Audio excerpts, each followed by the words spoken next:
Professor Newton há mais de 35 anos, comecei não tenho tanta idade assim, mas comecei menino, trabalhando com ele, o que para mim é uma honra, e aprendi muita coisa, e forjou muito da minha personalidade essa convivência.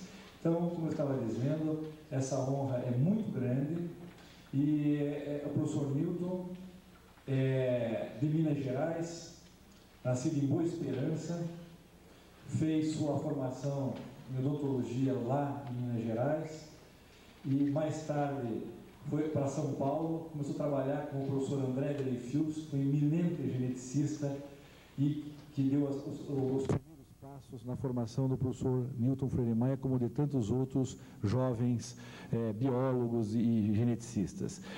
O professor Newton doutorou-se pela Universidade Nacional do Brasil, que é a Universidade do Rio de Janeiro, Federal do Rio de Janeiro, e passou a trabalhar em Curitiba, onde vem realizando pesquisas, inicialmente na área de genética da drosófila, de genética de populações, mais tarde genética humana, dos casamentos consanguíneos, trabalhando com evolução, deriva genética, e seria, se eu fosse descrever aqui todas as áreas que o professor Newton já trabalhou, realmente, na verdade, a palestra seria apenas disso, né? E trabalhou também em outra vertente, que é na área de filosofia da ciência, história da ciência, e vem trabalhando nos últimos anos com as relações da ciência e verdade, ciência e religião, tem uma ampla experiência, já trabalhou como consultor da Organização Mundial de Saúde,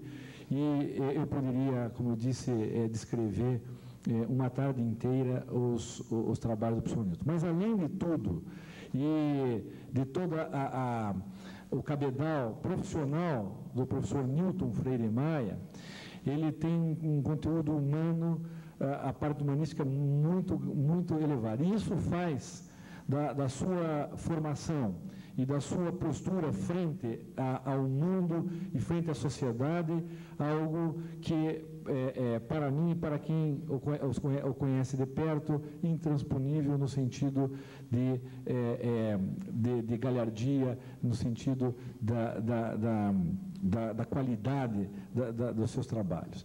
E então eu não gostaria de me alongar mais, porque eu acho que nós teremos uma hora de uma palestra, com depois perguntas, muito interessante, em que ele em outros momentos já apresentou e realmente foi um sucesso. Então eu queria agradecer mais uma vez a presença do professor Newton Freire Maia e dizer que estamos dispostos a discutir, né, a verdade da ciência. Obrigado. Obrigado. Meu caro amigo professor Euclides, minhas queridas amigas e meus queridos amigos, estão entendendo? Antigamente a gente falava meus queridos amigos e servia para as mulheres, mas as mulheres reclamaram, então até os padres, os pastores estão no comecinho dos seus sermões, estão falando das mulheres, de maneira que meus queridos amigos e minhas queridas amigas, eu tenho sido professor há 55 anos ou mais, e tenho sido cientista há 52, quer dizer, eu sou mais tempo professor do que cientista, mas tenho sido as duas coisas nos últimos 50 e tantos anos. De maneira que, nos últimos 2 anos, eu tenho estudado filosofia da ciência. O cientista, quando fica velho e gosta de trabalhar, ou passa a estudar ética, a bioética, ou passa a estudar filosofia da ciência.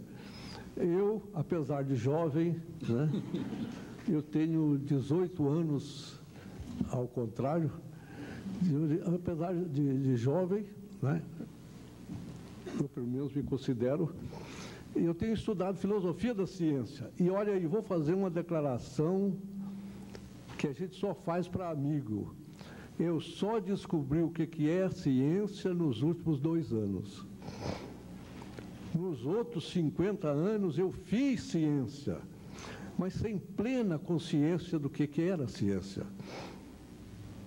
O cientista, em geral, não sabe o que é ciência. Ele sabe a ciência que ele faz, mas não é incapaz de falar sobre ciência em geral.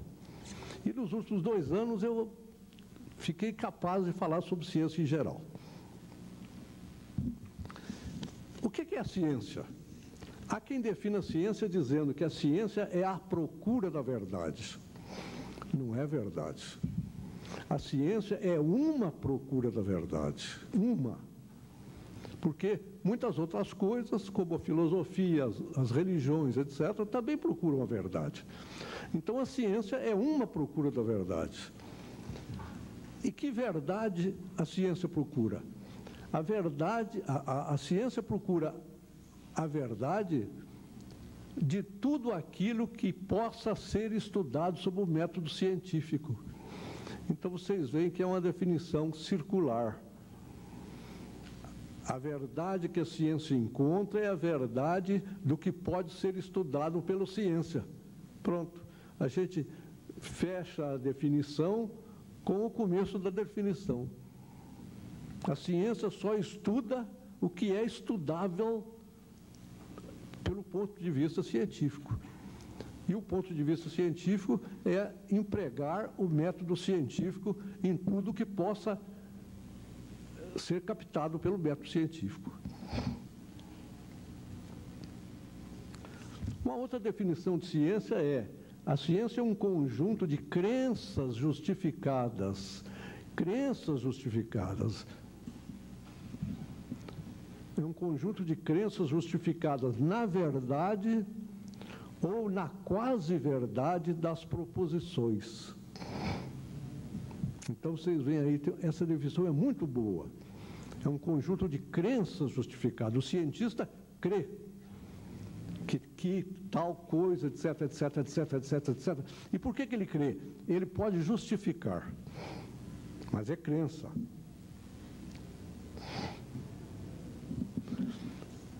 Há quem diga a ciência está baseada em fatos, de maneira que o fato não merece discussão, nem cabe discussão. Não é verdade. A ciência, ou melhor, a ciência está baseada em fatos, mas a ciência não tem uma capacidade de traduzir os fatos em palavras. Tudo que o cientista vê, analisa, descreve, são opiniões, proposições baseadas em fatos, mas vão além dos fatos. Na realidade, não há fatos puros para o cientista. Fatos absolutos, fatos incontaminados. Quando o cientista começa a estudar os fatos, esses fatos já se traduzem em pontos de vista para ele. O fato bruto, o fato incontaminado, esse fica lá. Porque ao estudar os fatos, o cientista já dá uma interpretação dos fatos. Então, o que a ciência tem é a interpretação dos fatos, não são os fatos. Por exemplo, a teoria da evolução, que é a teoria mais aceita e central de toda a biologia, é aceita por todo mundo. Os que não conhecem filosofia da ciência dizem que a evolução é um fato. Bem, a evolução é um fato lá. Mas a hora que o cientista vai estudar esses fatos, ele cria uma teoria, que é a teoria da evolução. E a teoria da evolução diz que existe evolução. Então, a teoria da evolução não é um fato. Há gente que diz isso, que diz que é. Não é. A teoria da evolução é uma teoria. E a teoria é uma interpretação. É uma interpretação dos fatos, é uma teoria sobre os fatos. Mas não é o fato em si, ou os fatos em si.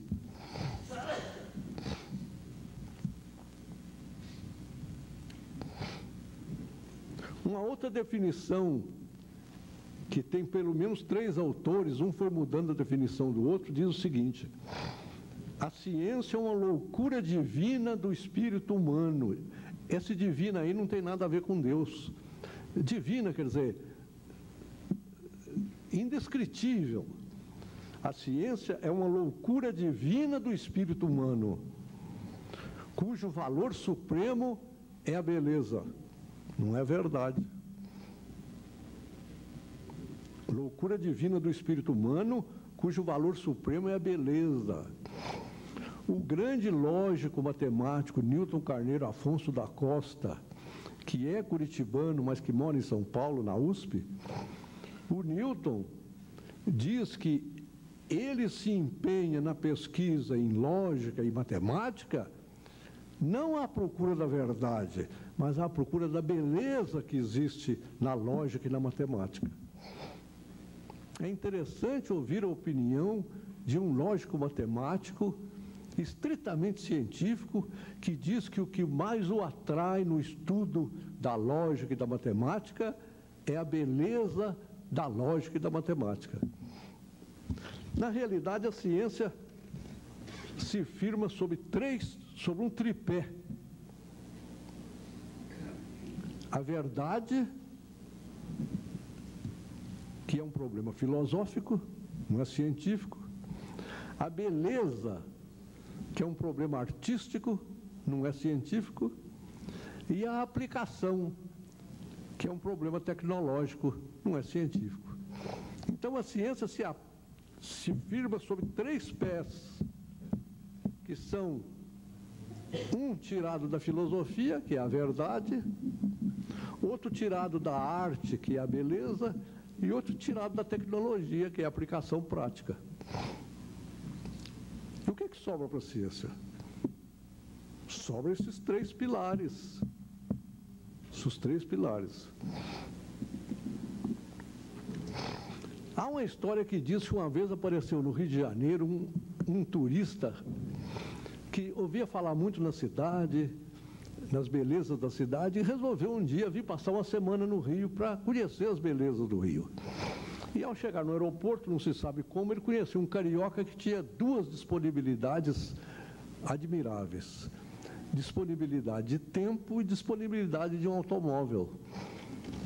E o carioca ficou amigo do turista e passou uma semana mostrando para o turista tudo que o Rio tinha de mais bonito, de mais encantador, de mais maravilhoso.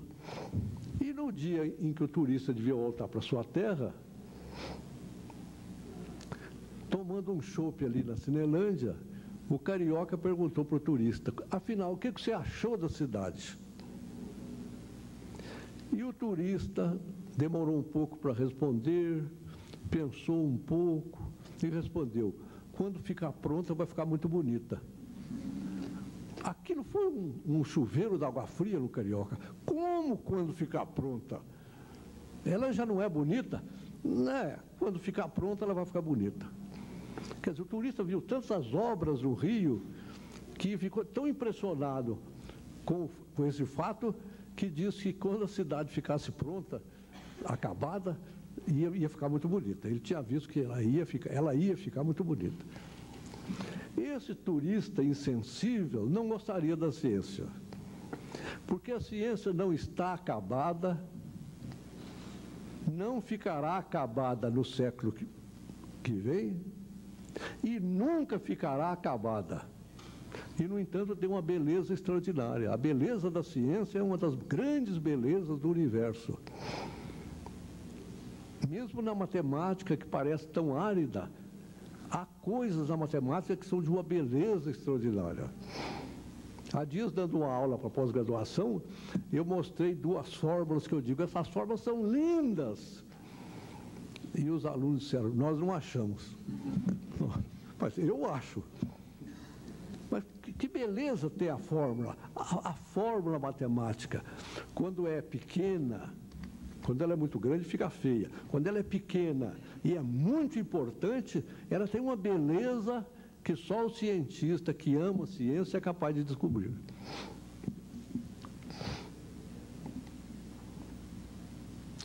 Uma vez um homem muito rico, um homem que ficou muito rico, disse aos seus empregados, no tempo dos reis, na época em que os reis mandavam: eu agora sou um homem rico e eu quero comer como um rei. Chamou o seu secretário e disse: vá lá no palácio do rei e contrate um cozinheiro para vir ser meu cozinheiro aqui. O secretário foi ao palácio do rei e contratou um cozinheiro e voltou e disse: ó, o cozinheiro está aí, mande ele entrar. E quando o cozinheiro entrou, o homem rico falou: olha, você agora vai ser meu cozinheiro, eu vou lhe pagar muito bem, eu quero que você faça um banquete hoje, já de entrada, um banquete como se come no palácio do rei. O cozinheiro falou: olha, senhor, me desculpe, a cozinha do rei é muito grande.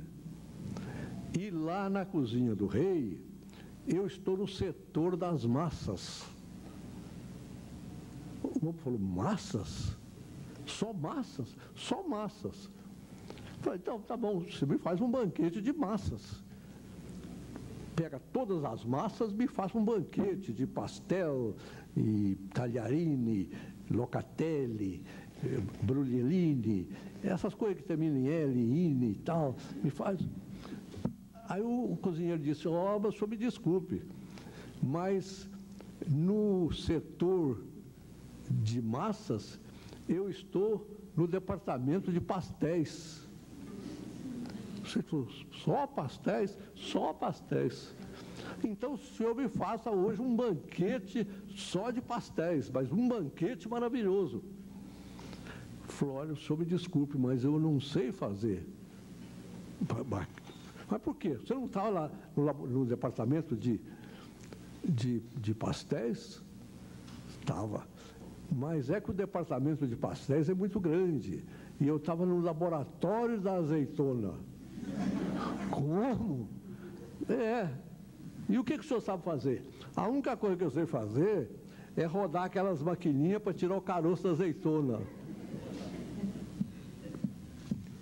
Esse cozinheiro do rei é o exemplo típico do cientista. O cientista, sob certo aspecto, é o sujeito mais curioso do mundo, mas sob certo aspecto é o sujeito menos curioso do mundo.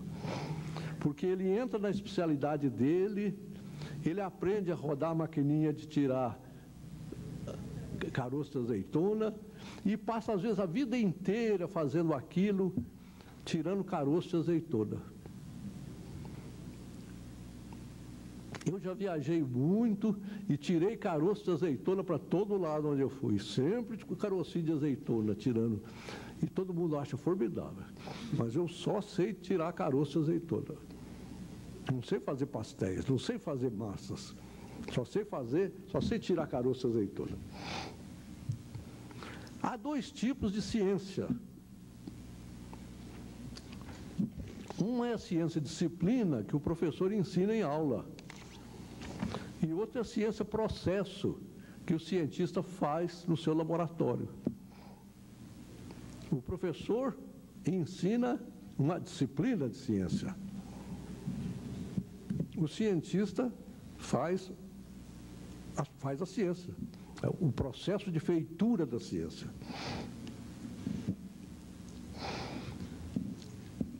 Eu tenho uma definição de ciência que eu venho dando há alguns anos, que é uma definição que, se tem algum valor, é o único valor de chamar a atenção para o fato da existência dessas duas ciências. A ciência processo, que o cientista faz, e a ciência disciplina, que o professor dá.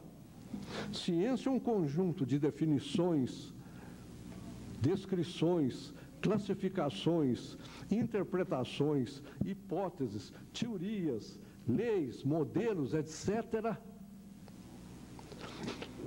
visando ao conhecimento da realidade, pretendendo ter o conhecimento da realidade, não de toda a realidade, da realidade percebida pela sua metodologia, que se chama metodologia científica. Esse conjunto está em contínua correção renovação e ampliação,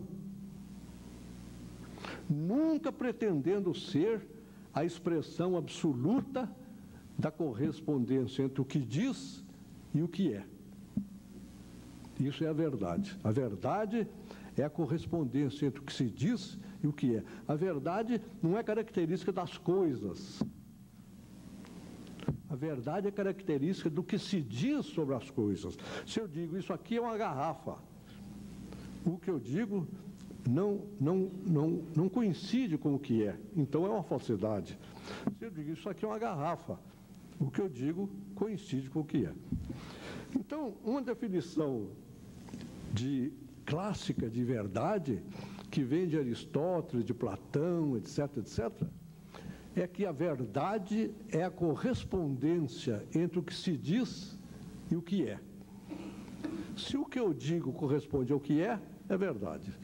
Se o que eu digo não corresponde ao que é, não é verdade. Esse é o conceito de verdade chamado verdade correspondencial, que corresponde exatamente ao que é, que eu chamo também de a verdade adequacional. O que eu digo é adequado ao que é, exatamente adequado ao que é.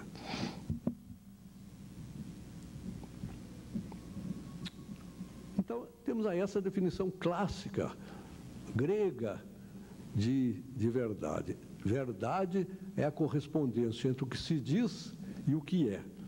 Obviamente, é a exata correspondência entre o que se diz e o que é. A ciência encontra essa verdade? Encontra, mas nas proposições muito simples, nas chamadas proposições de laboratório. O indivíduo faz uma experiência, obtém um resultado e diz, eu fiz essa experiência, obtive esse resultado. Isso é verdade. Porque ele próprio fez a experiência, obteve o resultado. Eu misturei tal coisa com tal coisa e o músculo lá do intestino da cobaia contraiu. E eu fiz isso 100 vezes e nas 100 vezes o músculo contraiu. Isso é verdade. Ele pingou lá um negócio e a musculatura contraiu-se. Então, aquela substância é capaz de contrair musculatura. Isso é verdade. É a verdade correspondencial. Mas tirando essas coisas mais elementares, mais simples, a ciência não tem meios de saber se o que ela está dizendo é verdade ou apenas uma aproximação da verdade. O Nilton Carneiro Afonso da Costa, que está aqui citado pela segunda vez, desenvolveu e ampliou e estudou muito esse conceito da verdade científica, a verdade da ciência. A verdade da ciência é a chamada quase-verdade. A quase-verdade é a verdade pragmática. A coisa mais importante que as ciências têm são as teorias.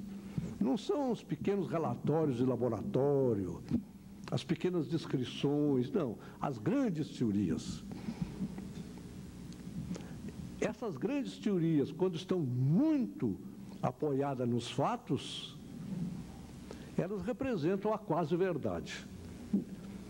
Aliás, a palavra verdade não é usada pelos cientistas. O cientista dá a impressão de não estar preocupado com a verdade.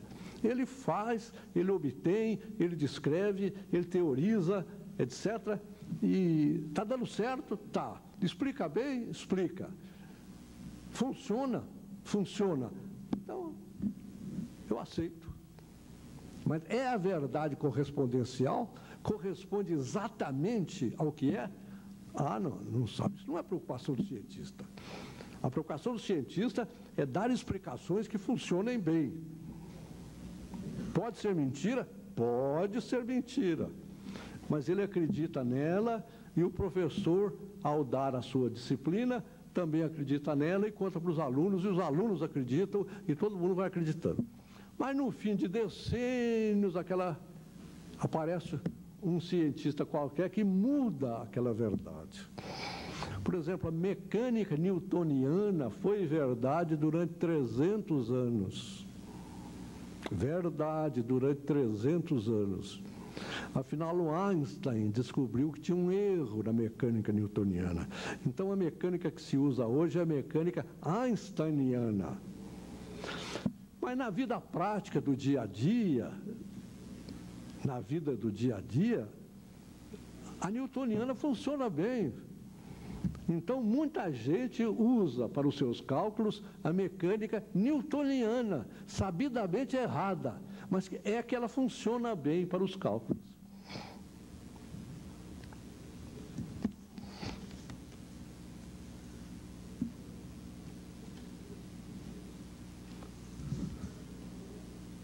A teoria de Ptolomeu, que dizia que a Terra estava no centro do universo, não só do sistema solar, mas do universo, totalmente errada, sempre foi quase verdadeira e, diz o meu xará, o Newton Carneiro Afonso da Costa, continua sendo quase verdadeira.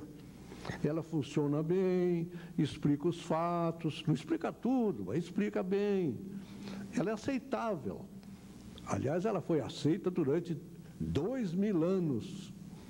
Durante 2000 anos, a Terra esteve no centro do universo. Afinal, apareceram uns astrônomos aí há uns 300 anos que andaram dizendo que não, que é o Sol que está no centro. Mas aquela teoria de que era a Terra funcionava bem, permitia cálculos, e ela era aceita pelos cientistas. Está errada, mas funciona bem. O cientista não está preocupado em saber se ela está errada ou está certa. Está preocupado em saber, funciona bem? Funciona. Ah, então, tá bom, eu aceito. Depois vem alguém que diz, não, ela está errada. Ah, bem, ela está errada, é mesmo, ela está errada. Mas sempre funcionou muito bem. Errada, mas funcionava bem.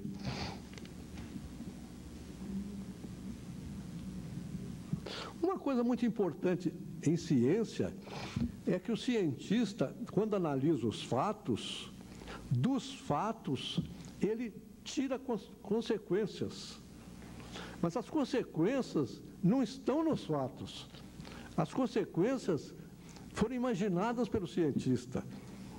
Então, dos fatos, ele tira uma conclusão. Por exemplo, disse comumente, a ciência provou que o hábito de fumar produz câncer do pulmão. Todo mundo aceita isso hoje. Os fumantes são pessoas muito corajosas. Alguém já provou que o cigarro produz câncer de pulmão? Nunca ninguém provou isso. O que se provou é que o fumante morre mais de câncer do pulmão. Isso é verdade. Então o cientista dá um salto inferencial e diz, é o cigarro que produz o câncer de pulmão. Porque se o fumante morre mais de câncer de pulmão do que o não fumante, então é o cigarro que está produzindo o câncer de pulmão. Nunca ninguém provou que cigarro produz câncer de pulmão. É uma inferência científica que o cigarro produz câncer de pulmão.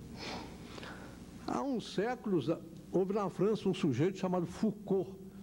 Ele prendeu um pêndulo no alto de uma catedral em Paris, um pêndulo enorme, botou uma pedra embaixo e ele puxava a pedra de longe e soltava a pedra, e a pedra ia e voltava. Mas ele colocou areia embaixo, de maneira que a pedra, cada vez que passava na areia, fazia um risco na areia. E o que ele notou foi que aquele risco de areia começou a mudar, aquele risco na areia começou a mudar de posição, começou a rodar. A coisa rodava assim, de repente começou a rodar assim, depois estava rodando assim, depois estava rodando assim. Quer dizer, o pêndulo não oscilava sempre na mesma linha reta. Ele mudava a linha reta um pouquinho, de tal maneira que no fim de um dia, aquela areia que ficava por baixo estava toda riscada por todos os lados. Conclusão, a Terra gira. Claro, a única explicação é essa, porque solta o pêndulo devia permanecer na mesma posição. Se o pêndulo, se a inflexão do pêndulo muda, conclusão, é que a Terra está rodando. Ele provou que a Terra está rodando? Não, mas ele inferiu que aquilo só poderia ser explicado admitidos que a Terra está rodando.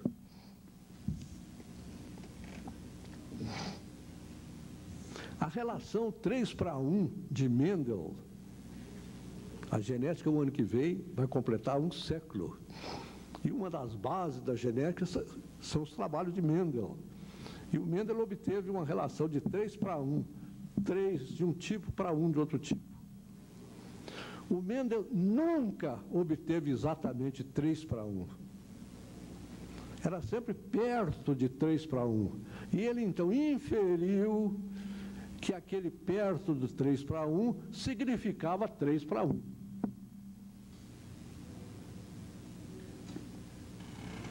Então, a genética está baseada em inferências científicas, que todo mundo aceita.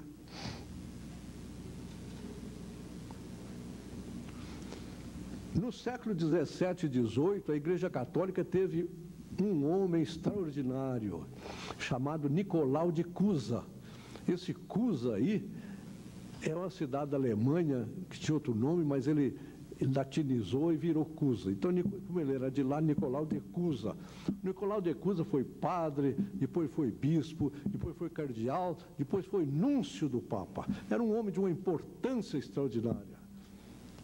Tão importante que ele chegou a dizer, antes do Copérnico, que a Terra não era o centro do universo. E não foi queimado nem preso, porque todo mundo tinha um respeito extraordinário por ele. O Nicolau de Cusa dizia que a verdade é uma circunferência e que o que a ciência faz é construir polígonos inscritos nessa circunferência. Polígono de 3 lados, que é o triângulo, polígono de 4 lados, que é o cubo, polígono de 6 lados, de 8. E à medida que a ciência vai aumentando os lados do polígono, o polígono vai se parecendo cada vez mais com a circunferência, que é a verdade. O polígono é a teoria. A circunferência é a verdade. À medida que nós vamos aumentando o número de lados do polígono, o polígono vai ficando cada vez mais parecido com a circunferência. Mas ele só chegará à circunferência se o número de seus lados for infinito. Então, quando não houver lados, então o polígono se transformará numa circunferência, coisa que nunca acontece. O que a ciência faz é construir polígonos inscritos com o número de lados cada vez maior, vai se aproximando cada vez mais da circunferência. Esses polígonos, cada vez mais próximos da circunferência, representam a quase verdade do Newton Carneiro Afonso da Costa. É a verdade da ciência. A verdade da ciência não é a verdade correspondencial, quer dizer, a verdade verdadeira e absoluta. Não, é a verdade pragmática, a verdade que funciona, a verdade que explica. Pode estar errado, mas explica bem, então o cientista aceita. Eu fiz uma lista aqui de 8 tipos de verdade. A verdade correspondencial, que é a verdade verdadeira e absoluta, a verdade pragmática, que é a verdade da ciência, a verdade coerencial, que não contradiz o que se conhece. Todo mundo fala que Belo Horizonte é capital de Minas Gerais, eu também falo que Belo Horizonte é capital de Minas Gerais. Por quê? Porque todo mundo fala, então eu falo também. Ninguém vai dizer que eu estou errado. Mas se todo mundo falar que Salvador é que é capital de Goiás, eu falo também que Salvador é a capital de Goiás. Está errado. Sim, mas é coerente com o que todo mundo diz. A ciência tem muito disso. A verdade da autoridade. Isso é verdade? É. Quem disse? Fulano de tal. Fulano de tal não mente. Logo é verdade. Meu filho, quem te disse isso? O professor. Oh, então é verdade. O professor falou. Tem a verdade intuitiva, a verdade que a gente olha e vê. Tem a verdade da demonstração. Isso na matemática, a verdade da demonstração. Essa é uma verdade absoluta. Quando a ciência sai da matemática, a ciência sai da verdade absoluta. Há alguns séculos, houve na França um sujeito que se chamava Fermat, Pierre de Fermat. Esse Fermat, estava lendo um livro de matemática grega, se não me engano, e ele escreveu na margem do livro uma coisa que é muito simples e que é o seguinte, vocês podem anotar isso, é muito simples. A elevado a n mais b elevado a n é igual a c elevado a n. Isso só serve se n é igual a 2. Que danado, hein? Para 3, para 4, para 5, para 10, para 15, para 20, para 100, para 500, para 1000, 10 mil, 1 milhão, 1 bilhão. Não, só serve para quando n é igual a 2. A elevado a n mais b elevado a n é igual a c elevado a n. E ele escreveu, eu demonstrei a verdade dessa equação, mas o papel aqui é muito pequeno, eu não posso escrever. E o chato largou o livro da biblioteca dele e morreu. Os matemáticos foram lá, encontraram aquilo e procuraram demonstrar. Durante 300 anos, os matemáticos procuraram demonstrar que aquilo era verdade. Ou mentira, que podia demonstrar. E não conseguiam. Afinal, há 2 ou 3 anos, um matemático inglês provou que é verdade. Ele deu uma demonstração matemática. E a demonstração matemática é uma verdade absoluta. Como disse alguém, é uma verdade absoluta, externa, ela não está na nossa cabeça, ela está fora, externa e eterna. Eu acho muito bonita essa definição. A demonstração matemática é a demonstração da verdade externa, fora de nós, eterna, de sempre e absoluta, quer dizer, não tem dúvida. Provaram que o chamado último teorema de Fermat estava certo. A elevado a n é igual a b elevado a... Ou melhor, a elevado a n mais b elevado a n é igual a c elevado a n, só quando n é igual a 2. Botaram isso num computador, o computador foi fazendo experiência, mudando o n de 3, 4, 5, 6, 7, chegou a 125 mil. A elevado a 125 mil, mais B elevado a 125 mil, igual a C elevado a 125 mil. E disse que não dava certo.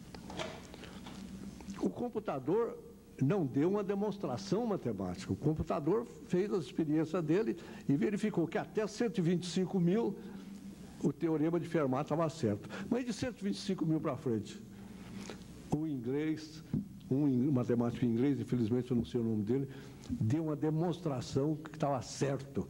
E a demonstração é externa, eterna e absoluta. As verdades da ciência não são absolutas e nem são eternas.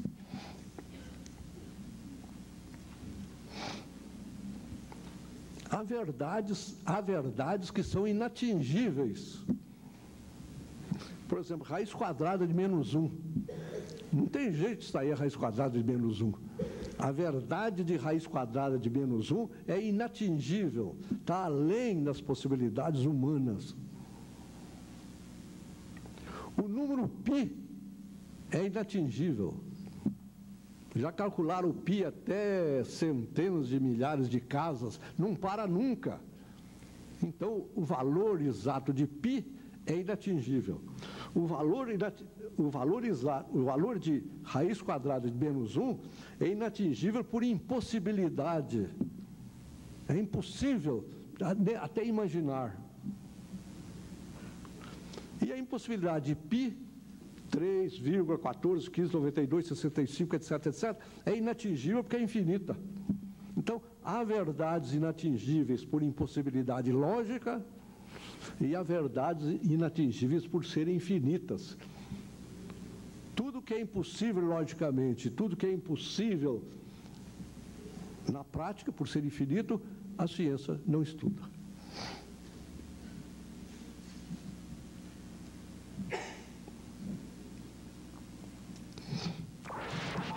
Qual é a verdadeira geometria? Durante séculos, a verdadeira geometria era a geometria de Euclides, que diz que a soma dos ângulos internos de um triângulo é igual a 180 graus. Isso era verdadeiro, verdade absoluta. No século passado apareceram os matemáticos, um russo, um húngaro e 2 alemães, que disseram que essa geometria do Euclides, não a sua, do seu colega, essa geometria do Euclides só funciona quando é feita em cima de uma mesa. Quer dizer, quando está num plano. Quando está num plano, a geometria de Euclides, por isso é que o professor, quando dá a geometria de Euclides, ele usa o quadro negro. No quadro negro, a geometria de Euclides funciona. Em tudo quanto é plano, a geometria de Euclides funciona. Para um agrimensor, a geometria de Euclides ainda funciona. Ele vai medir terras, a geometria de Euclides é que ele usa ali. Para um construtor de prédio, ainda é a geometria de Euclides. Ele constrói duas coisas paralelas, ele acha que é paralela, mas elas não são paralelas. Mas a geometria de Euclides funciona. Mas se a gente faz uma geometria em cima do globo terrestre, que é curvo, a geometria de Euclides está errada. E se a gente faz uma geometria em cima de uma sela de cavalo, a geometria de Euclides está errada e a geometria em cima de um círculo, como é que chama? De uma bola. Então, nós temos pelo menos 3 geometrias. Se eu faço em cima da mesa é uma, se eu faço em cima de uma bola é outra, se eu faço em cima de uma sela de cavalo é outra. Qual é a geometria certa? Depende. Em cima da mesa é de Euclides. Em cima do globo terrestre é do Riemann. E em cima de uma sela de cavalo é de Lobachevsky. Então não há uma teoria verdadeira, não há uma geometria verdadeira. Todas elas são verdadeiras dependendo do lugar onde elas estão.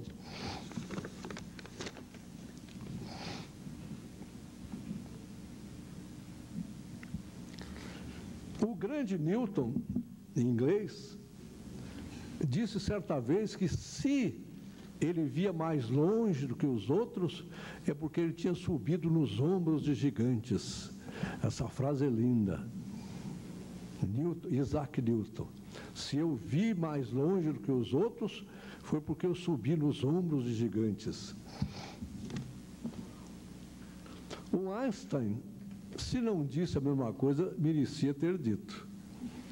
Ele também viu mais longe do que o Newton, porque ele subiu nos ombros de gigantes. E esses gigantes foram o Galileu, o próprio Newton, o próprio Riemann, que eu citei há pouco, o Minkowski, que foi professor do Einstein, e o Poincaré, que foi um gênio francês, como só de milênio em milênio surge um. O Einstein leu os livros do Poincaré. O Einstein leu o que o Galileu tinha dito. E quando o Einstein soltou as suas primeiras ideias, ele estava baseado em Galileu, em Newton, etc. Se não houvesse Galileu, se não houvesse Newton, etc., se não houvesse Poincaré, o Poincaré foi extraordinário. Tão extraordinário que num livro que eu estou lendo, lá diz Teoria da Relatividade de Einstein e Poincaré. Não diz só de Einstein, não. O Einstein leu o Poincaré e fez a teoria da relatividade. Alguém vai subir nos ombros do Einstein, breve, e vai ver mais longe ainda do que o Einstein. A ciência procura ver cada vez mais longe. O certo ou errado, ela procura ver cada vez mais longe.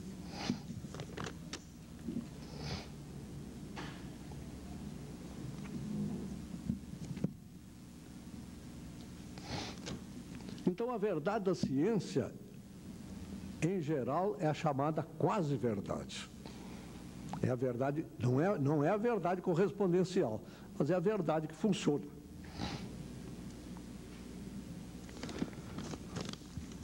Um grande físico, matemático inglês, classificou as teorias em 4 categorias, as teorias. Umas, as soberbas, as notáveis, as maravilhosas, as deslumbrantes. E ele disse, Euclides, Newton, Einstein. A do Newton, nós sabemos que está errada. A do Einstein, nós achamos que está certa. Mas ele colocou Euclides, Newton e Einstein como criadores de 3 teorias soberbas, que são as melhores. Depois, as teorias úteis. Ele colocou a de Ptolomeu, que coloca a Terra no centro do universo, que está errada, mas foi útil durante 2000 anos, então ele coloca como útil. A de Mendeleev, a classificação dos elementos, que tem casas vazias, que previram a existência de corpos químicos, então é um negócio extraordinário.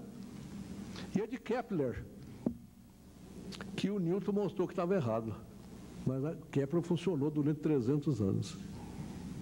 Então, um cientista vai corrigindo o outro. O sujeito apressado nunca pode ser cientista, porque ele fala, e o Einstein vai ver que está errado. Uai, que esteja, não tem problema, mas por enquanto ninguém mostrou.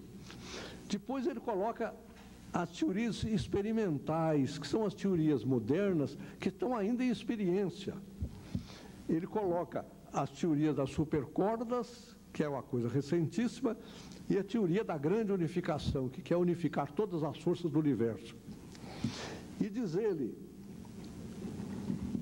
há ainda uma quarta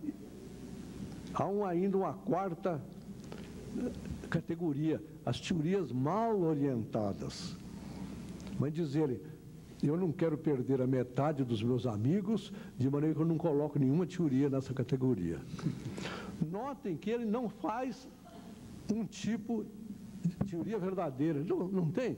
Ou é soberba, que é maravilhosa, muito explicativa, ou é útil, quer dizer, que serviu durante muito tempo, pode estar errada, mas serviu durante muito tempo. E as experimentais, aquelas que são modernas, estão ainda em fase de experiência.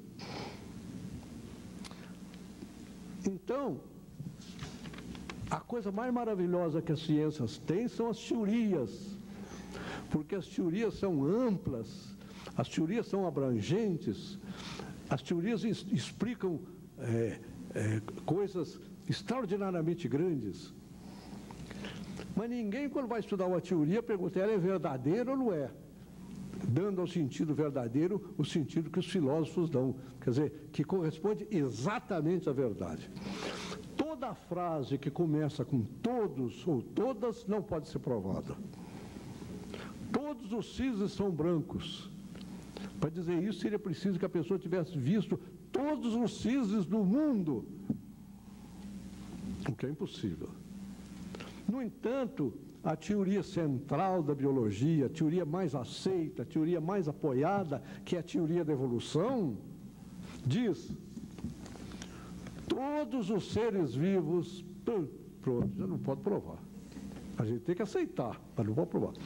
Todos os seres vivos, de todos os tempos, nossa senhora, é uma frase que tem duas vezes a palavra todos.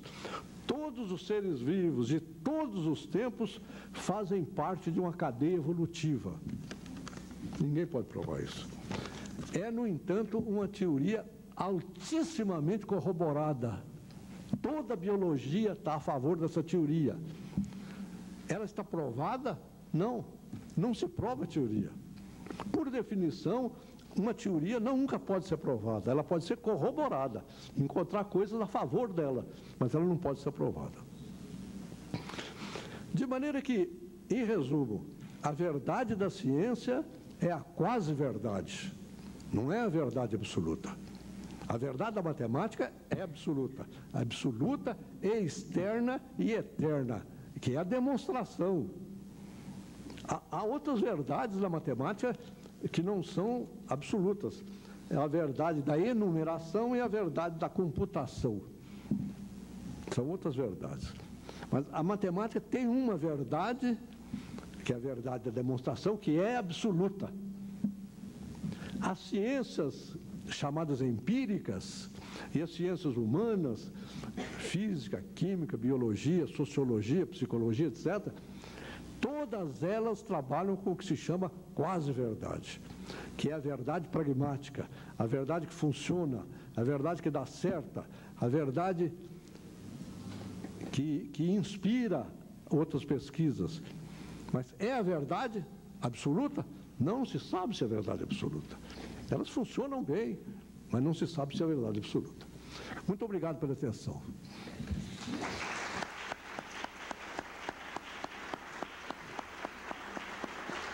Se alguém quiser fazer alguma pergunta. Vou ver. Nós temos pouco tempo, mas eu acho que é muito importante, dentro do quadro que o professor Newton colocou, se alguém tiver, né, alguma questão, alguma pergunta, ele está à disposição para responder ou comentar. Deixa eu acrescentar, então, uma palavrinha. Eu tenho um grande amigo que é professor hoje da Unicamp, e ele já foi professor nosso, diz ele assim: se alguém diz que provou uma teoria, é porque ela não era teoria. Essa é uma frase dele, Roberto de Andrade Martins. Eu provei uma teoria. Então não é teoria, não era teoria. Você pode ter provado, mas não era teoria. Porque teoria é uma coisa tão ampla que não se prova, se corrobora. E quando se corrobora, se aceita. É a verdade absoluta? Não se sabemos, é a quase verdade do Newton Carneiro Afonso da Costa. Obrigado. Senhor Newton, só uma questão. E aquele conceito do Popper, que fala em que a ciência não procura a verdade, mas sim a verossimilhança. Se eu pudesse comentar um pouquinho. A verossimilhança é o que parece verdade. A quase verdade também parece verdade. Então, eu aproximo muito o conceito de verossimilhança do Popper e o conceito de quase verdade de Newton Carneiro Afonso da Costa, Newton da Costa. A verdade absoluta é a verdade. Agora, o que parece verdade é a quase verdade ou a verossimilhança. A ciência lida com a verossimilhança. A ciência lida com a quase verdade. Quem quiser a verdade, não a procure na ciência. Procure em outros lugares, se é que outros lugares têm a verdade. Porque a ciência não é dona da verdade, ela é dona da quase verdade. Olha, eu estou um pouco preocupada com a história da matemática. Né? E dissesse que a demonstração da matemática é uma verdade externa, porque está fora de nós, eterna e absoluta. Bom, eu queria saber, eu não consegui ver direitinho isso aí, e eu queria saber, 2 mais 2 pertence à matemática, eu acho, não sei. Será que a gente consegue demonstrar que 2 mais 2 são 4? Eu acho que... Espera só um pouquinho. Tá, e aí eu fico pensando, talvez em outro sistema, ou quem sabe em outra dimensão, passa a não ser mais essa verdade, que 2 e 2 são 4. Não, a ciência em geral e a matemática lidam dessa nossa realidade. 2 mais 2 é igual a 4, não precisa de demonstração, porque é intuitivo. São as verdades intuitivas. Por exemplo, A mais B é igual a B mais A. 2 mais 1 é igual a 1 mais 2. São verdades que a matemática aceita como postulados, como axiomas, porque são intuitivos. 2 mais 1 é igual a 1 mais 2. Nesses últimos 2 meses eu fiz várias conferências sobre esse assunto, mas em cada conferência eu vou mudando o nome. Uma hora é a verdade e a ciência, outra hora é a ciência e a verdade, hoje é a verdade da ciência. E eu vou mudando aqui. Esse papelzinho aqui tem tudo aqui escrito, tem tudo, eu vou tirando. Mas na última que eu fiz, eu falei assim, não acreditem muito no que eu falar. Avisei, não acreditem muito no que eu falar. Porque quem está falando aqui é uma autoridade, e as autoridades erram. É a verdade da autoridade, a verdade do professor. O professor falou, é verdade. Obrigada. Mas essa sua verdade é uma verdade intuitiva. Por exemplo, eu estou aqui e vocês estão aí agora. Não preciso provar isso. O meu Cristo está aqui ao meu lado, não preciso provar isso. Entendeu? Tá, não preciso provar. Então, por exemplo, as lâmpadas estão acesas. Não preciso provar. Então, há as verdades intuitivas, as verdades que a gente percebe de entrada. Está chovendo, está fazendo sol. Hoje eu almocei. Hoje eu tive a honra de almoçar com o Frei Beto, o meu querido amigo Frei Beto, e o Frei Rui, 2 freis na casa hoje. Não sei porque que eu contei isso agora, não tem nada com... Mas é verdade. É verdade. Mas é verdade. É verdade. Isso é verdade. De maneira que o professor transmite a ciência como dogmas. Então o professor vive do dogma. O cientista vive da dúvida. Por isso é que a verdade do cientista pode mudar no mesmo dia. A verdade das 9 da manhã pode ser a mentira das 5 da tarde. Isso vocês põem cá em casa. E o cientista não vai dizer, eu vou largar tudo, vou embora, vou para a Rua 15 passear. Não, aguenta firme. Aguenta firme. É isso mesmo. A verdade da ciência pode mudar das 9 da manhã. Um professor pode dar uma aula às 9 da manhã e dizer uma coisa, e às 5 da tarde da outra aula e dizer o contrário. Porque nesse período foi descoberto, a ciência descobriu que tal, etc, etc. Os 48 cromossomos são... Os 48 cromossomos foi uma das verdades que eram ditas, né? 48 cromossomos. Pode O perguntar. Euclides, que foi meu aluno, Acho que eu tenho que... eu há algum tempo fiz uma lista dos erros que eu ensinei para os meus alunos. Nos 3 anos que eu fui professor na Universidade de São Paulo e nos 49 que eu sou professor aqui. 10 erros gravíssimos. Eu ensinei, eu ia ensinando erros. 10 erros. Um deles, o professor Euclides lembrou agora. Eu ensinei durante muitos anos que a espécie humana tem um número de cromossomos nas suas células diploide igual a 48. E há uns anos, 2 chatos descobriram que era 46. E se o aluno não pusesse na prova 48, eu riscava e dava 0. E se o aluno pusesse 46, que é o certo, eu riscava e dava 0. Porque eu li nos livros 48. Eu ensinei para eles 48.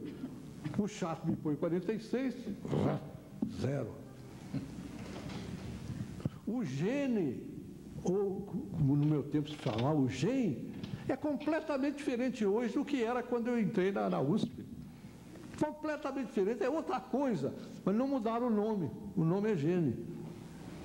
No meu tempo, o gene era unidade de função, unidade de recombinação e unidade de função, recombinação e... já esqueci. Tudo errado. E os alunos ouviam e punham na prova.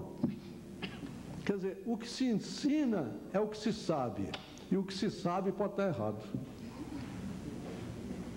Eu tenho um grande amigo em Campinas que escreveu um livrinho agora que eu aconselho para vocês não lerem. Ainda bem que ele não está aqui. Ele começa o livro para explicar o que é ciência. E o que é científico? E comete erros enormes ao longo do livro. Ele prepara o leitor para ser contra a ciência. Ele diz, por exemplo, assim, para o cientista só existe o que é científico. Bobagem. A quantidade de coisas não científicas que existem deve ser muito maior e mais importante do que as científicas. Por exemplo, as religiões não são científicas, a filosofia não é científica, as artes todas, a música, a pintura, a escultura, não são científicas. O amor não é científico, a amizade não é científica, a admiração não é científica, a ordem não é científica, o progresso não é científico. Então, o que sobra? Sobra o que é científico. E o que quer dizer científico? Científico quer dizer que pode ser estudado pelo método científico. Só isso. O que não é científico existe e é formidável. O meu amigo disse que o cientista não acredita no que não é científico. Foi um cientista burro. Que existe. Muitos cientistas são burros. Mas um cientista que burro sabe que existe a música, a pintura, a escultura, o cinema, o teatro. Nada disso é científico. E é maravilhoso. A amizade, o amor, ter filhos, ter netos. Eu agora tenho netos, que coisa maravilhosa. Nada disso é científico. Então, o que não é científico é provavelmente mais importante, mais notável e mais aprazível do que o que é científico. O cientista, a ciência só vê o que é científico, isso é verdade. A ciência só vê o que é científico. Mas a ciência é burra. O cientista vê o que a ciência vê, mas vê também o que a ciência não vê, que são as artes, todas as artes, etc, etc. Então, uma coisa científica quer dizer que pode ser estudada pelo método científico. Só isso.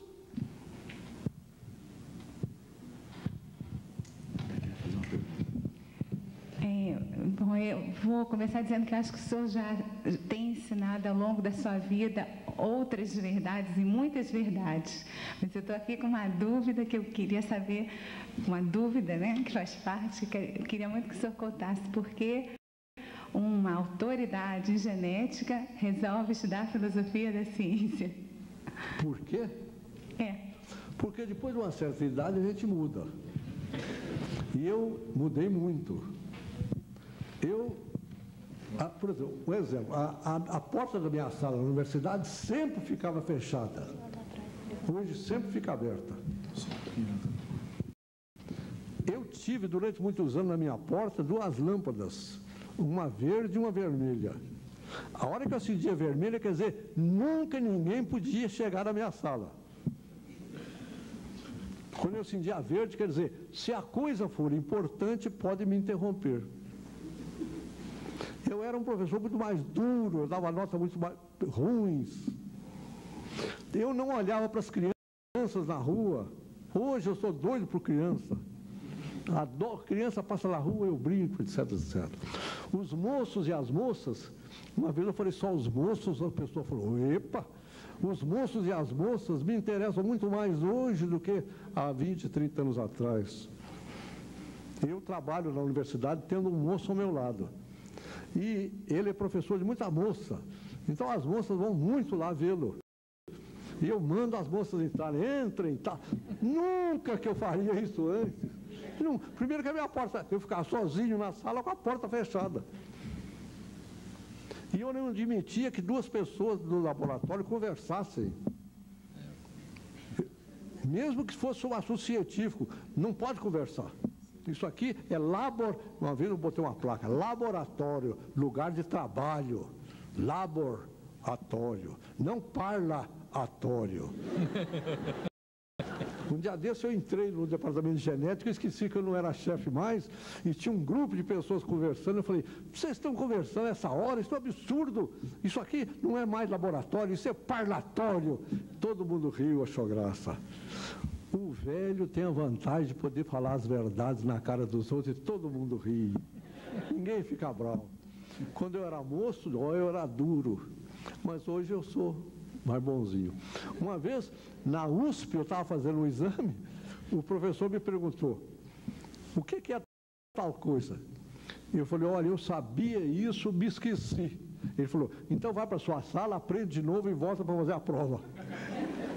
Eu fui para a minha sala, aprendi de novo, voltei, fiz a prova, ele me deu 10. Coitadinho, ele era relativamente muito moço, tinha 50 e poucos anos. Para mim, é uma criança. E eu que estou com 81, não faço ideia como eu sou bonzinho hoje. Eu dei aula de genética na Faculdade de Medicina de Londrina. Quando a Faculdade de Medicina de Londrina foi criada, precisava de alguém que desse aula de entrada. E a genética foi uma. E eu fui para lá.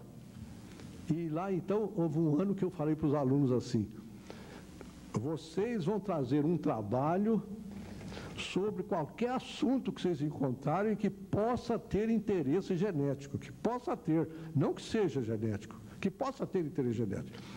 Vocês saem aí pelo norte do Paraná procurando, mas tragam o que for possível, fotografias, radiografias, o que for possível.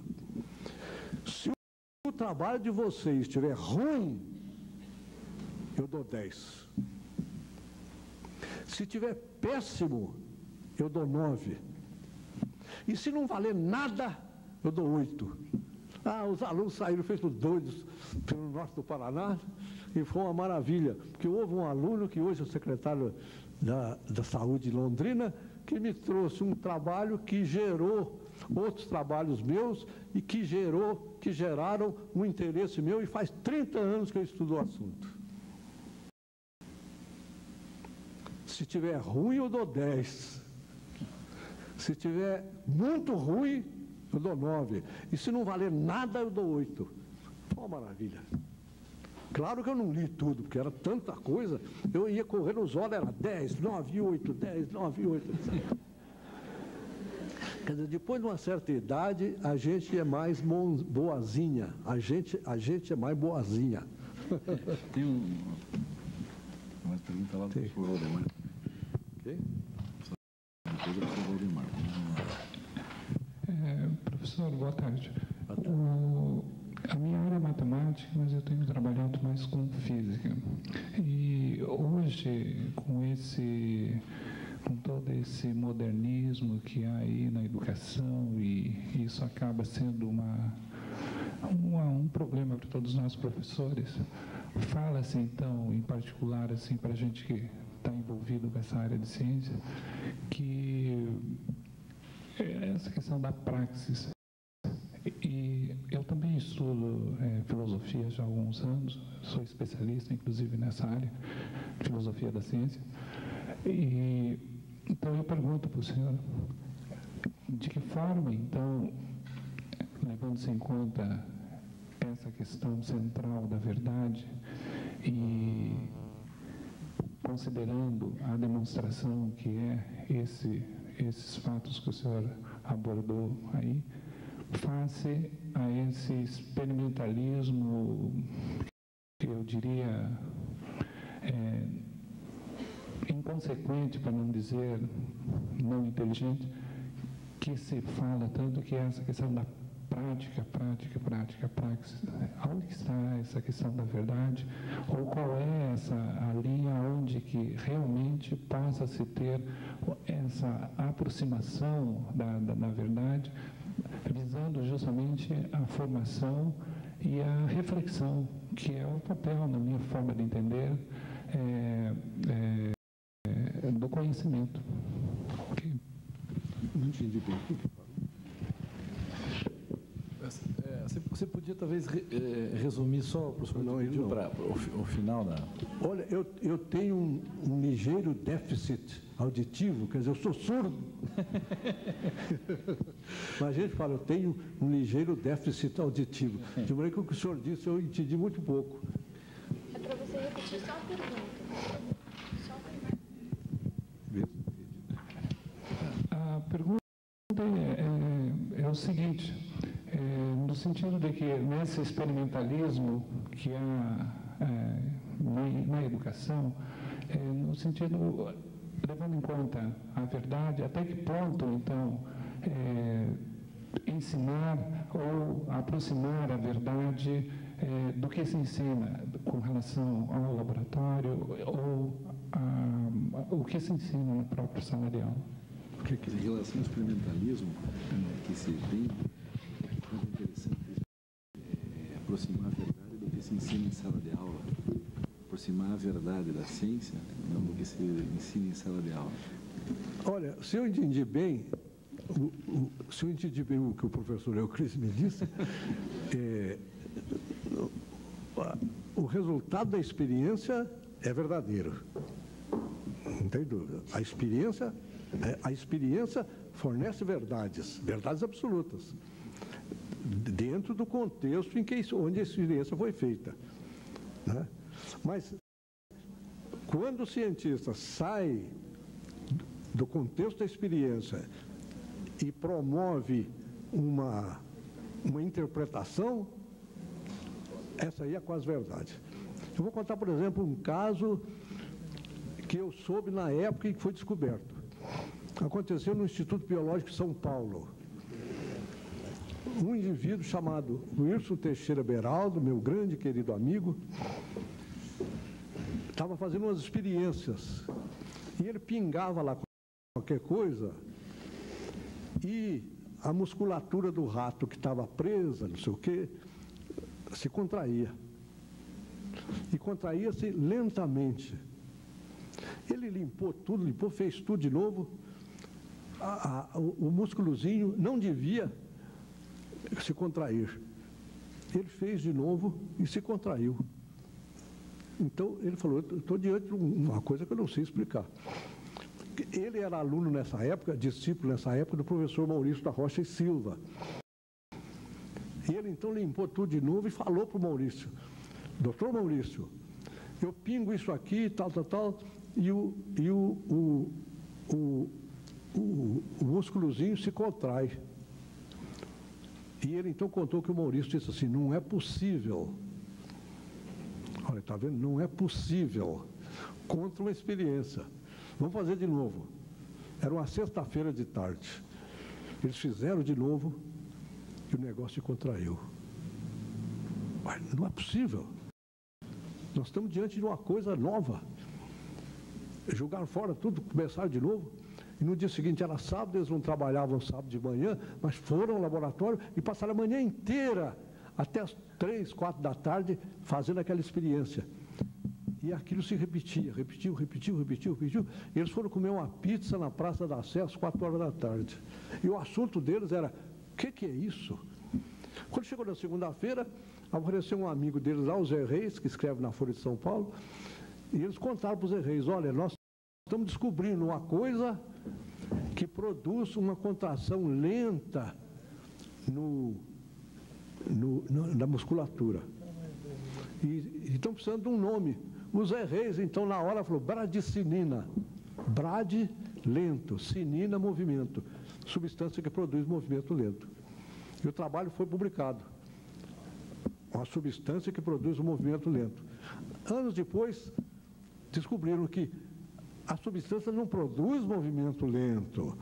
O movimento era lento porque havia pouca bradicinina no negócio deles. Está vendo?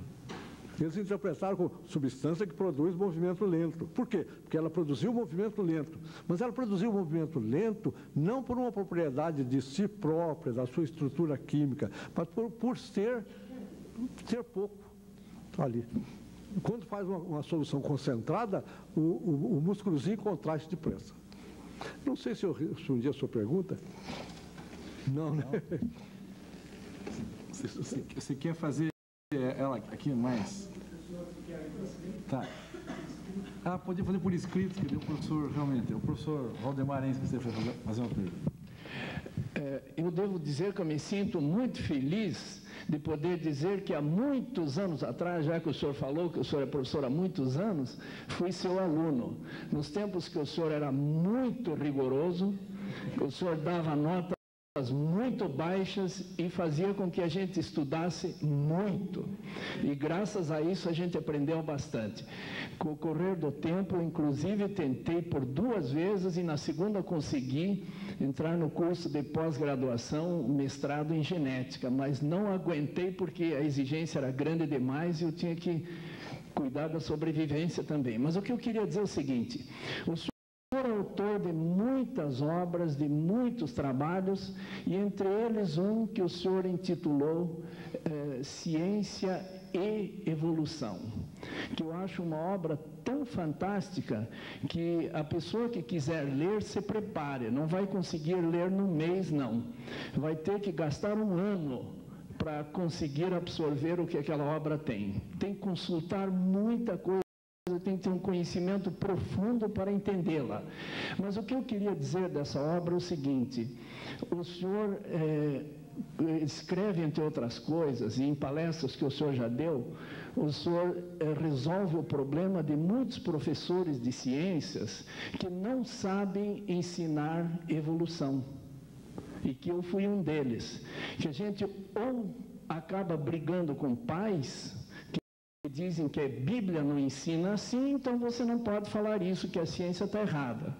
E o senhor conseguiu maravilhosamente bem conciliar as duas coisas. Se não me engano, o senhor usa a seguinte expressão: Deus deu oportunidade ao homem de assistir à criação porque ela não terminou. Mais ou menos assim. E eu gostaria que o senhor desse alguma orientação, quem sabe algumas palavras, de como nós, professores de ciência e biologia, devamos levar esse assunto para os nossos alunos. Muito obrigado.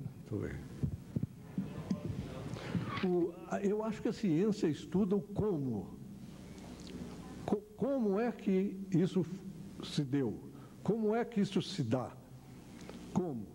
Então, o como é problema científico. Agora, por quê? Por que razões? Essas preocupações são filosóficas e religiosas. Mas a ciência estuda o como. Uma coisa triste é que a Bíblia está cheia de explicações de comos, que não é da religião, é da ciência.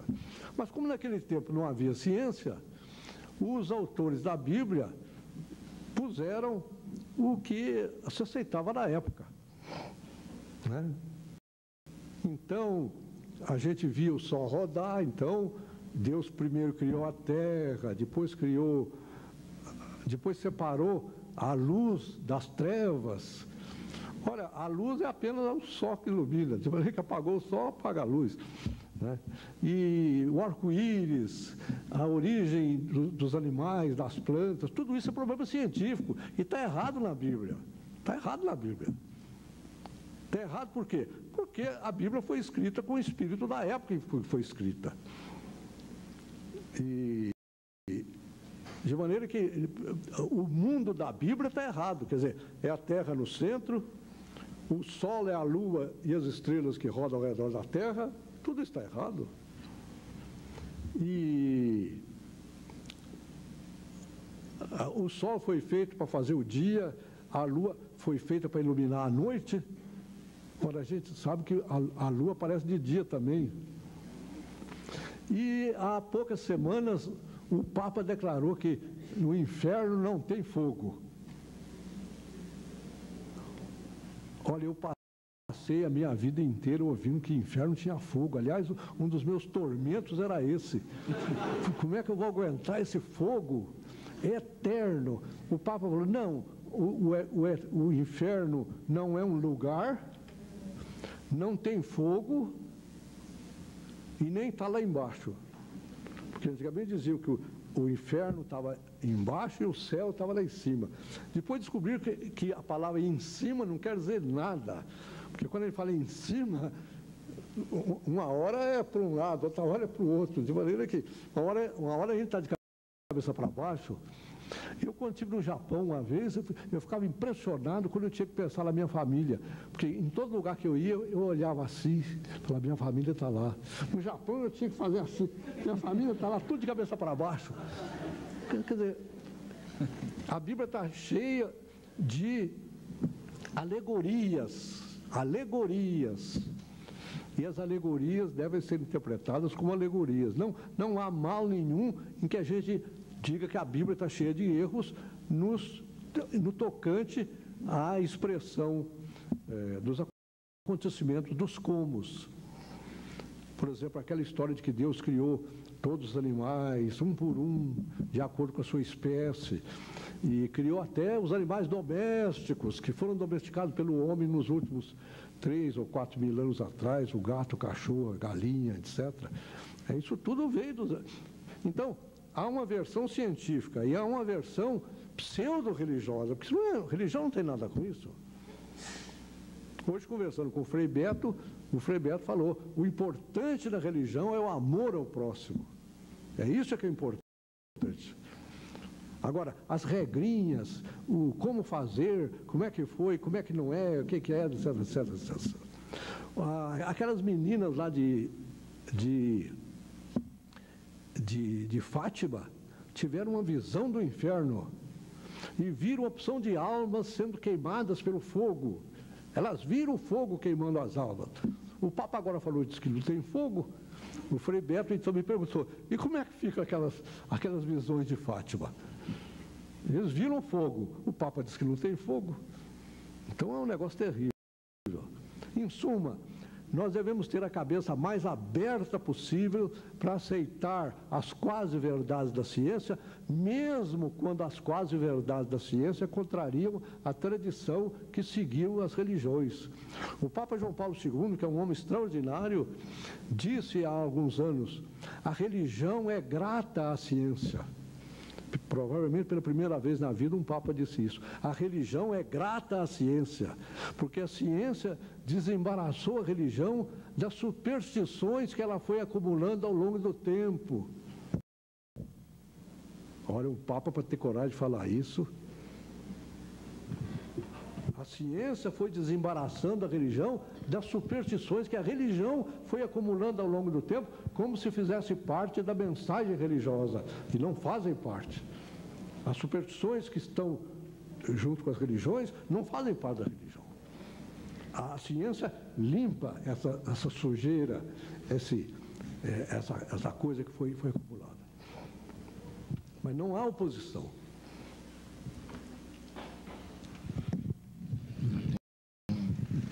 Professor Newton, eu fico contente de vê-lo pessoalmente e esperava realmente encontrar um professor dessa segunda etapa da palestra nossa aqui, por ter conhecido o senhor através de um livro, né, que o senhor bastante filosófico, e me parecia realmente essa figura que eu estou vendo agora.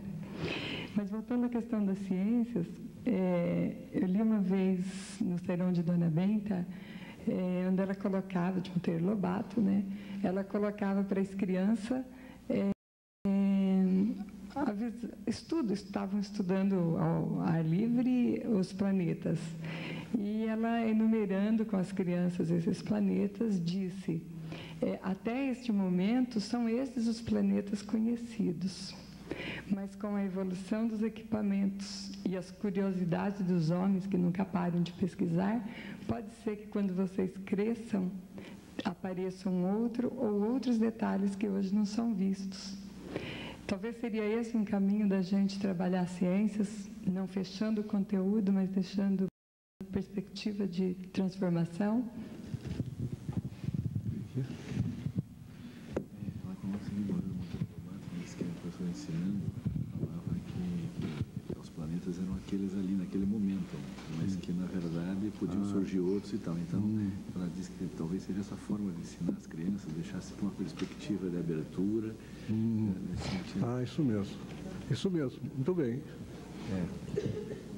É nesse sentido de ensinar com a perspectiva de ter outras possibilidades. Né?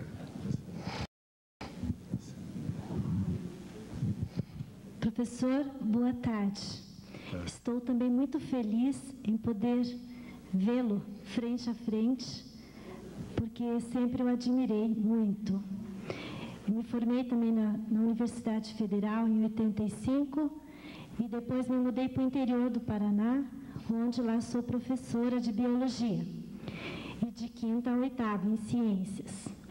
E eu aqui prestando atenção em tudo, com os meus colegas também falando, eu fiquei me questionando, porque a nossa palavra de professor para o nosso aluno é muito importante. Eu tenho um exemplo do meu filho que cursa a 3ª série, e ele aprendeu um exercício de matemática com a sua professora, e quando ele chegou em casa, eu tentei dizer para ele que eu sabia de uma outra forma. Ele disse: mãe, eu não acredito no que você está falando, eu acredito no que a minha professora me passou. Então, nós falamos aos nossos alunos e eles acreditam muito no que nós falamos. E agora, eu fiquei muito mais tranquila em saber que eu posso dizer para eles que, olha, até o presente momento é assim que está sendo ensinado, tal teoria, né? Mas que ela é possível de mudança. Eu sempre tenho feito isso, mas às vezes fico preocupada, porque eles querem saber a nossa opinião. Eles querem, mas professora, e daí? O que vai acontecer? E daí? Eles querem saber o resultado. E sempre eles perguntam a nossa opinião. Quando nós trabalhamos teorias da evolução, do criacionismo, ou qualquer teoria, eles querem saber, e daí? Tudo bem, mas e agora? O que você acredita? Então, eles querem a opinião do professor, né? Então, diante de tudo isso, eu queria também perguntar ao Senhor, e eu estou me sentindo como uma criança aqui, e eu quero perguntar o seguinte: o Senhor acredita no poder de Deus, autor e consumidor das nossas vidas? Sim, sim, mas eu acho que Deus agiu como a ciência diz, não foi como a Bíblia diz, sabe? Não foi criado primeiro a terra, depois os céus, não foi criado o sol para rodar ao redor da terra, depois a lua para iluminar. Não, isso é maneira de dizer da época. Os americanos são culpados de colocar o evolucionismo contra o criacionismo. Isso é coisa de americano. O evolucionismo não é contra o criacionismo. O criacionismo é uma doutrina religiosa. O evolucionismo é uma doutrina científica. Uma doutrina científica não pode ser contra a doutrina religiosa, como uma doutrina religiosa não pode ser contra uma doutrina científica. Apenas a ciência diz como a coisa foi feita. Por exemplo, a história do Big Bang, que teria acontecido há 15 bilhões de anos, os americanos fundamentalistas acham absurdo, porque pela Bíblia o mundo só tem 6.000 anos. E houve um inglês que calculou quando é que o mundo foi feito, e ele disse que foi feito às 9 horas da manhã, deu até a hora, 9 horas da manhã. Se não havia sol, não havia nada, como é que pode ser 9 horas da manhã? Diz que Deus criou o mundo às 9 horas da manhã, no dia 23 de abril do ano 4004 a.C. Olha, bobagem não mata, graças a Deus. Né? Quer dizer, o evolucionismo é contra o fixismo, isso sim. O evolucionismo é contra o fixismo. O fixismo foi uma doutrina científica. Os cientistas do século XVII e XVIII eram fixistas. Era uma teoria científica, fixista. Por quê? Eles olhavam para o gato. O gato era sempre gato. O meu avô falava no gato, era sempre gato. O avô do meu avô, o gato era sempre gato. A gente não via nada mudar, então foi criada a doutrina de que os animais e as plantas se reproduzem segundo a sua espécie e não mudam.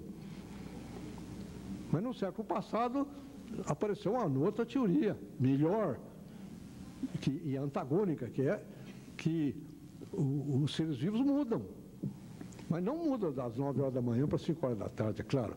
Mudam em milhões e milhões de anos. Ou melhor, muda e pode mudar em algumas horas, mas são pequenas mudanças. Eu tive um prazer imenso, quando trabalhava em São Paulo e nos primeiros anos que trabalhei em Curitiba, de fazer experiências com seleção natural. É uma coisa linda. A gente tomava garrafas de leite desse tamanho e colocava ali dentro as drosófilas com 2% de uma determinada forma. E deixava ali dentro. E de 10 em 10 dias a gente tirava uma amostra e examinava. E a frequência daquela forma ia aumentando. Mas ninguém selecionava nada. A seleção era natural dentro da garrafa. A frequência daquela forma ia aumentando. Quando chegava mais ou menos a 65%, ela se estabilizava. Porque o heterozigoto tinha o maior valor adaptativo. Depois vinha uma outra, depois vinha outra.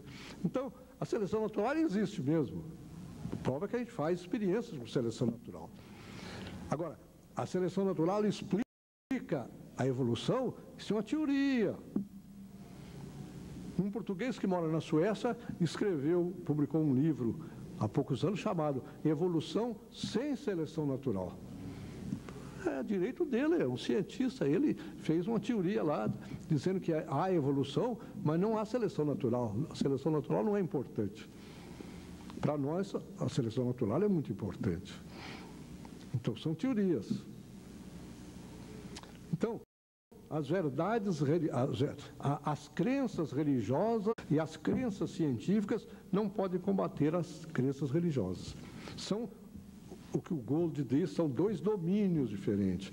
Quando uma ultrapassa os limites da outra, há um conflito. Seja a religião, porque ultrapassa os domínios dela e vai querer impor teorias científicas, não pode, a religião não pode impor teorias científicas, a ciência não pode impor teorias religiosas. Aí haverá paz, haverá diálogo, o que está acontecendo e é coisa muito importante, diálogo entre cientistas e entre religiosos, entre ciência e a religião, diálogo. Mas não dizer, eu não aceito o que você fala, não pode falar isso. Eu acho que são dois domínios, chama teoria dos dois domínios.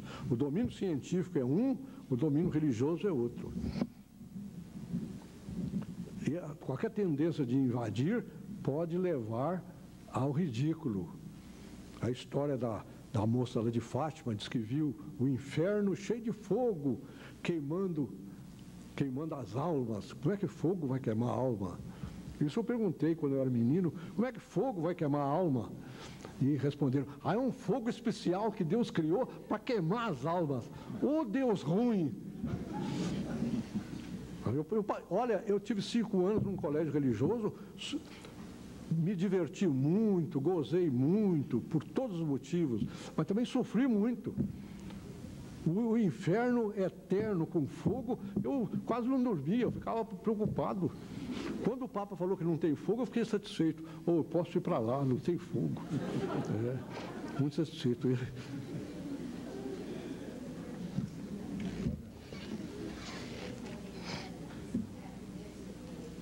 As leis mendelianas também, a segunda lei? Você podia falar... As leis mendelianas, a primeira lei de Mendel, a segunda lei de Mendel. Mas o decado também não ouve. Elas são verdades absolutas?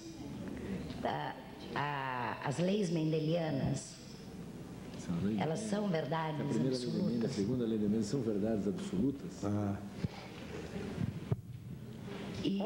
Espera um pouquinho. E como nós poderíamos diferenciar, né, a teoria dentro da metodologia científica da lei? E como poderíamos teoria e lei. A teoria da metodologia científica dentro da lei. De Mendel? Ela pergunta se elas são verdades absolutas, a primeira e a segunda lei de Mendel. Né? Nós podemos diferenciar a teoria? Olha, a primeira lei de Mendel, a lei da segregação, a lei da disjunção, ela funciona. Ela funciona, em geral, em 99,99% dos casos. Mas de vez em quando não funciona. De vez em quando existe uma coisa chamada não segregação, que é uma exceção à primeira lei de Mendel. Quanto à segunda, logo no primeiro decênio do século, descobriram que a segunda só funcionava quando os genes estavam em diferentes cromossomas, diferentes pares cromossômicos, ou então muito longe dentro do mesmo cromossoma. Então, isso, a sua lembrança é muito boa, porque mostra como é que a ciência progride. O Mendel, quando apresentou as leis dele, pouca gente leu o trabalho dele, e os que leram não aceitaram. Por quê? Porque ele era um padre, ele não era um cientista profissional, não era um professor de universidade, ninguém aceitou, os que leram, em geral, não leram, e os que leram não aceitaram. Quando chegou em 1900, redescobriram as leis de Mendel. Então, elas absolutas. Mas logo no primeiro século, no primeiro decênio, verificaram que a segunda tinha mais exceções do que seguiu a regra. Mais exceções. Mas então foi criada uma nova, e assim a ciência foi desenvolvendo. Quer dizer, a ciência se desenvolve corrigindo os erros, aperfeiçoando o conhecimento, tornando as verdades quase verdadeiras, cada vez mais quase verdadeiras. Por exemplo, o Newton, o meu xará, que foi professor de Oxford, o Newton achava que qualquer coisa em movimento não mudava de massa. A massa não mudava com o movimento. E, de fato, no mundo em que nós vivemos, a massa não muda com o movimento. Eu passo isso para cá, ela nem fica menor nem maior. Ninguém vê isso. Mas o Einstein, com o gênio dele, disse: a massa muda com o movimento. Então, ele pegou uma forma do Newton e acrescentou uma correção na forma de Newton, pela qual a massa muda com o movimento. Ele é a verdade absoluta? Não. Vamos esperar que venha um outro, daqui a uns anos, que melhore ainda mais a fórmula agora do Einstein, que era do Newton. O Newton se aproveitou muito do Galileu.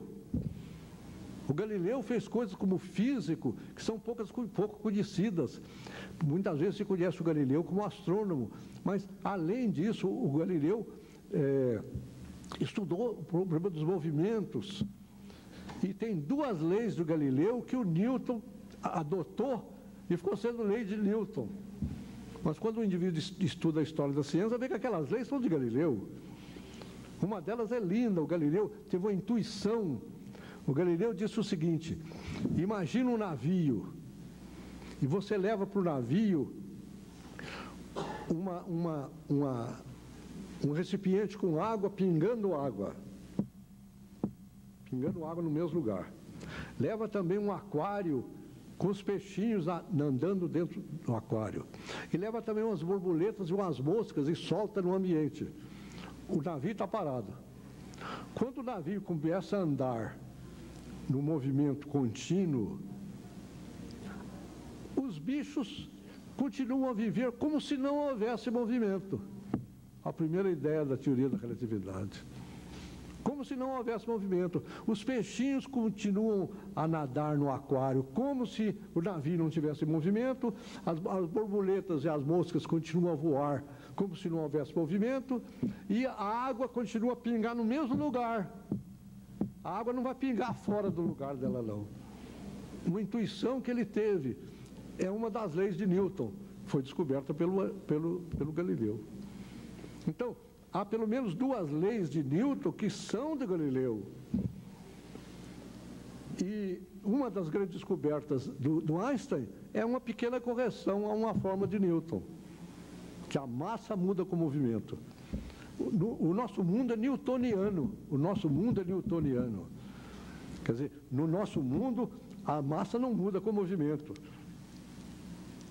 Uma dona de casa leva prato para cá, o prato diminui, aumenta, diminui.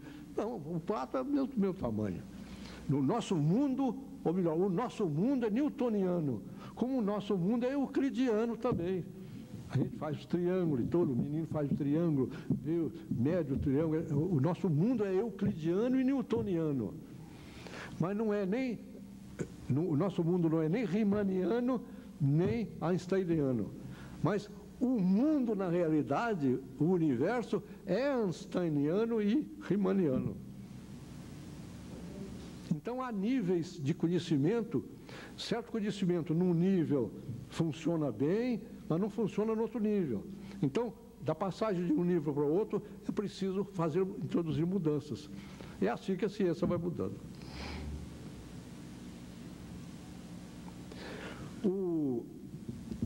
Uma das conferências que eu fiz sobre isso há algum tempo, eu fiz tanta propaganda da ciência, que a minha mulher, que é cientista também, falou assim: eu acho que você exagerou ali, você devia ter falado nas dificuldades, etc, etc. De maneira que, na última que eu fiz, eu já falei das dificuldades.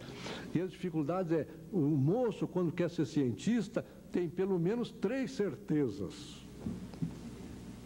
Todo mundo tem 1, 2, o cientista tem 3. Primeira, vai morrer, como todo mundo. Segundo, nunca ficará rico, como quase todo mundo. E terceiro, vai se divertir muito. Não há coisa mais agradável, mais gostosa, mais prazerosa de fazer do que a pesquisa científica. Mas a minha mulher me lembrou, há uma coisa que é ruim. Não vai ficar rico, mas pode passar por aperturas financeiras duras e perduráveis. Eu passei muitos meses da minha vida vivendo à custa de dinheiro emprestado. E quando eu recebi a bolsa do CNPq, por exemplo, eu pagava o que devia, e houve uma vez que no mesmo ano em que eu paguei o que devia, eu comecei a fazer empréstimo de novo. Quer dizer, o cientista não fica rico como quase todo mundo, mas pode passar por aperturas econômicas terríveis. Mas se ele ama a ciência, como o poeta deve amar a poesia, o compositor deve amar a música, isso tudo é secundário. Houve uma época da minha vida, eu tinha filhos pequenos, em que nós não tomávamos Coca-Cola, porque Coca-Cola era cara, nem Guaraná, porque Guaraná era caro. A gente tomava Quissuco, porque Quissuco a gente comprava um envelopinho de Quissuco, punha num litro d'água, fazia 1 litro e saía baratíssimo. De maneira que era só sábado e domingo Quissuco, porque Guaraná e Coca-Cola era caro, cerveja era cara, tudo era caro. De maneira que quem gostar de não fazer nada, de ficar rico, etc., e de verdades, não vai na ciência. A ciência não dá verdades absolutas, a não ser a matemática. A matemática dá. E de vez em quando pode passar apertos. O meu ex-professor e saudoso amigo André Dreyfus dizia: estudar e pesquisar, frase textual dele, estudar e pesquisar são 2 das coisas mais divertidas do mundo. Essa frase é muito boa porque ele usou a palavra divertida. Diverte, a pessoa se sente bem, agradável. Muito obrigado.